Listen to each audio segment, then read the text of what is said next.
Hey y'all, welcome back to my channel and welcome back to another meal prep / batch cooking video.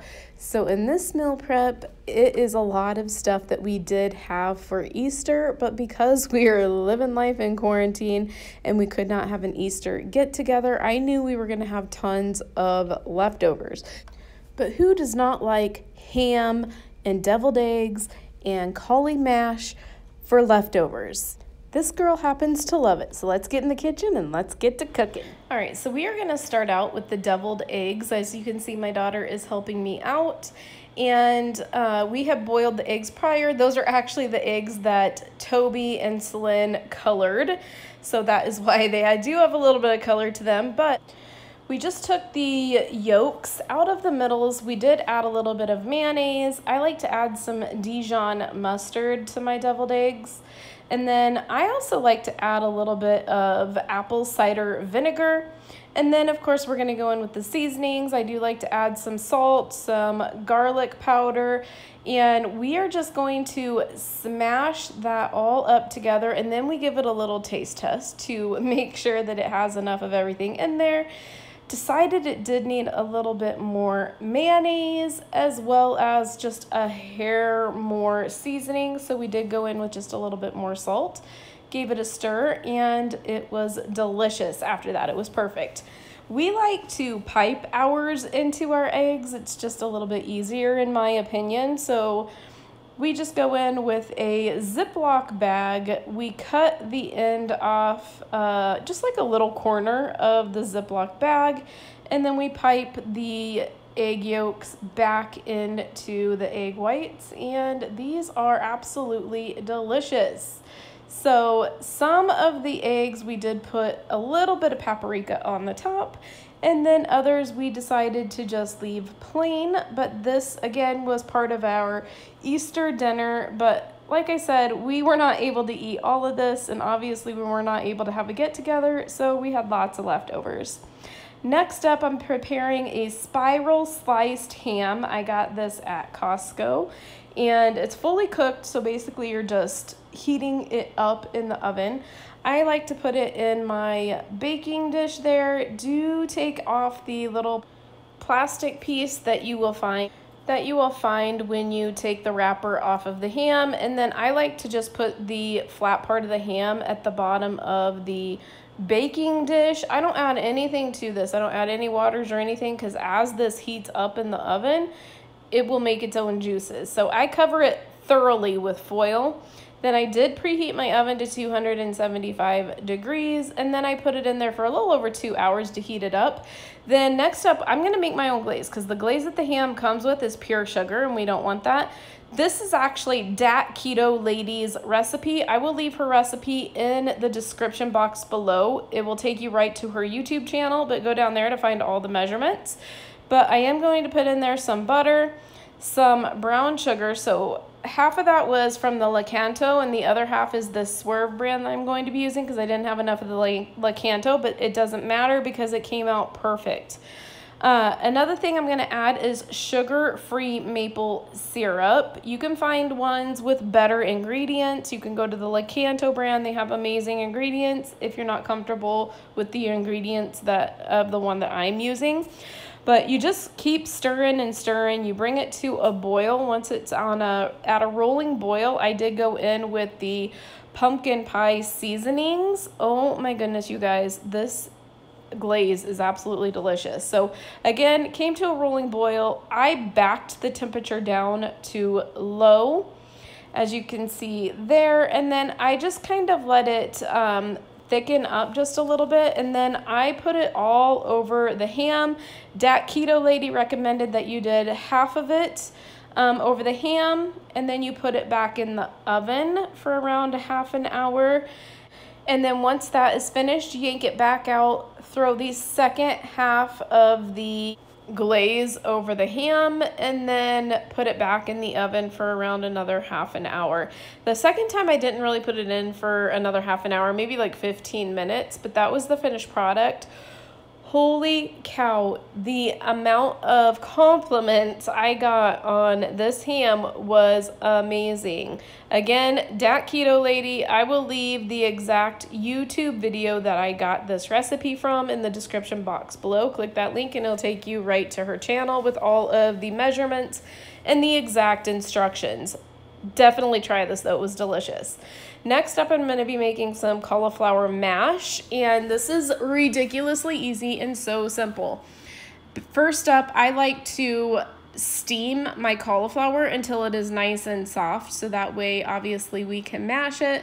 I just have a little steamer basket there that I like to steam mine in, but once it is finished, I just put it right into my food processor, and then I like to add cream cheese to mine, a little bit of butter, some pepper, and some salt. You can also steam some garlic cloves with your cauliflower if you'd like. That makes some delicious cauliflower mash as well. But I usually throw in around 2-3 tablespoons of butter, probably around 2-3 ounces of cream cheese, some salt, some pepper to taste.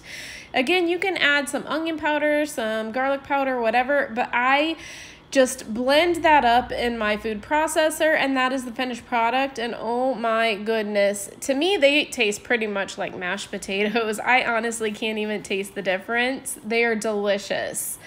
Next up, I am going to be preparing some chicken breasts because y'all know how much my family loves chicken breasts. So I'm going to marinate these.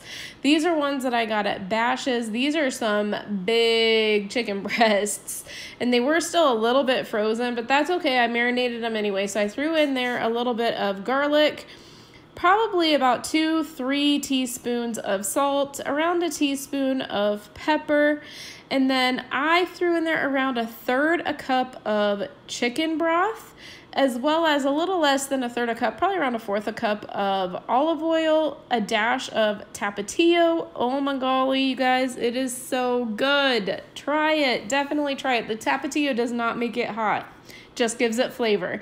And then I just like to stir that around. That is what it looks like. I left it in the fridge actually overnight, and then I grilled it the next day, because the longer you let that marinate, the better it is. Oh my goodness, it's so good when you marinate your meats, even though, not gonna lie, sometimes I'm lazy, y'all, and I don't do that. Although, it is just so much better. But I'm just gonna throw these on the grill, take the easy way out, super easy and super delicious. And it is so beautiful here in Arizona. So this is grilling weather right now. Today it is in the 80s and it is gorgeous. But look at that chicken after it's grilled. Look at those grill marks, y'all. Oh my golly, what is better than some grill marks on some chicken or a steak or something? Next up, while I have the grill going, we are going to grill ourselves some cabbage. So I'm just going to make it super easy peasy. And I took those cabbages, I obviously washed them. I added a nice good amount of that Kerrygold butter. More butter, the better, y'all. We are doing keto, remember? So I also added some of that Himalayan pink salt, as well as some pepper, and we are gonna wrap these beautiful babies in some foil. I just had the foil on the bottom of them, added another layer of foil to the very top of them, pinched all of that shut so that way obviously it can just steam in that foil right there on the grill. And if you guys have not made cabbage in foil, it's actually really, really delicious. Doesn't heat up your house, doesn't make a mess in your house, because you're doing all the work on the grill, and it is perfect. That's what it looks like when it comes out, and I'm telling you, you guys, it's so good, so easy, and I love the cleanup. Literally, all you do is throw away the foil. It's amazing. That is my definite go-to, especially when the weather is nice. So last but definitely not least, we are going to be making a dessert by this Simply Keto cookbook. Her name's Suzanne Ryan. I'm not going to give out the recipe out of respect for her, but it's going to be snickerdoodle cupcakes. I will leave the link to this recipe book in the description box below. Got this one on Amazon for Christmas, but that is what they look like, what they're supposed to look like when they are finished. That is the macros if you guys are interested. That was all the dry ingredients that I threw into the bowl, and then once I added the wet ingredients, I just kind of stirred that up as well. I was trying to do it with one hand. This makes 6 cupcakes. You do preheat your oven to 350 degrees, and then when they come out, that is what they look like. And then we are going to top this off with a nice snickerdoodle frosting. So the frosting, that's everything that she said to put into the frosting. The only thing I did change, instead of sprinkling the cinnamon on the top, I added the cinnamon into the frosting, and I am not sad that I did that because, oh my goodness, it was so good. These are so delicious. Again, not going to hand out that recipe due to respect for Suzanne, the recipe book owner. However, I will leave the link if you want to go down there and check out her recipe book. Like I said, I found it on Amazon. All right, y'all, so that is the end of this week's batch cooking / meal prep video. If you guys like this video or like this type of video, do me a favor and smash that like button. And if you're not subscribed to my channel yet, what are you waiting for? Smash that button as well, because I would love to have you as part of my Simply Misty family.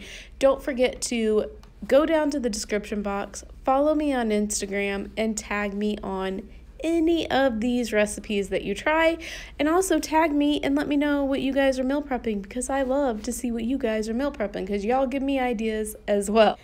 So stay safe out there, stay healthy. I'm praying for you, your family, and your country. Thank you so much for watching. I greatly appreciate every single one of you guys. And don't forget to go out there and make today even better than yesterday. And I will talk to you in my next video. Bye. On my own, but I don't know why you hit the road, but you don't realize I won't look back when you're around. I won't think twice when